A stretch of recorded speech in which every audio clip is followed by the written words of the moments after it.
આજે આપણે મોજેદરિયા ચેનલમાં સુખ અને દુઃખ તો બે રથના પડ્યા છે તેની સુંદર દ્રષ્ટાંતભરી વાત સાંભળીએ અને જીવનમાં ઉતારી મજબૂત મનોબળથી આપણા જીવનને આગળ વધારીએ।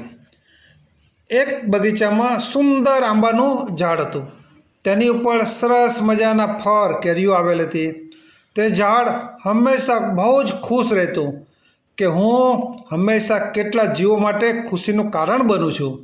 કેટલા પક્ષીઓ મારા પર બેસે છે, આનંદ લે છે, કિલ્લોલ કરે છે। લોકો પણ કેટલા ખુશ છે, મારી છાયામાં શાંતિથી બેસે છે। પરંતુ અમુક સમય જતાં તેના પાંદડા ખરવા લાગ્યા એટલે એને ચિંતા થવા લાગી અને લોકોને પણ આ ઝાડ નીચે બેસવાનું છોડી દીધું। બધા પક્ષીઓ પણ પોતાના મારા બીજા વૃક્ષ પર મૂકવા એને છોડી દીધું, જેથી આ વૃક્ષ બહુ જ દુઃખી થવા લાગ્યું।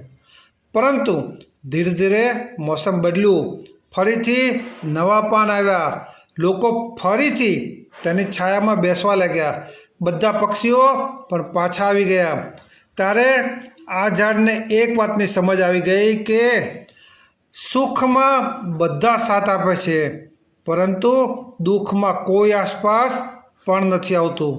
પરંતુ જ્યારે ફરીથી એના ઉપર ફળ લાગ્યા તો લોકો એની ઉપર પથ્થર મારવા લાગ્યા કેરી તોડવા માટે, જેથી આ વૃક્ષને વધુ એક વાતની સમજ આવી ગઈ કે જો તમે આ દુનિયાને કંઈક સારું આપો છો ત્યારે પણ લોકો પથ્થર મારશે જ। અર્થાત જિંદગીમાં આપ કોઈ દુઃખમાંથી, વિકટ પરિસ્થિતિમાંથી પસાર થઈ રહ્યા છો તો ચિંતા ના કરો। એકવાર જ્યારે આ મોસમ બદલાઈ જશે ત્યારે બધું જ બદલાઈ પણ જશે અને તમારું જીવન એકદમ સરળ અને મનોબળથી આગળ વધશે।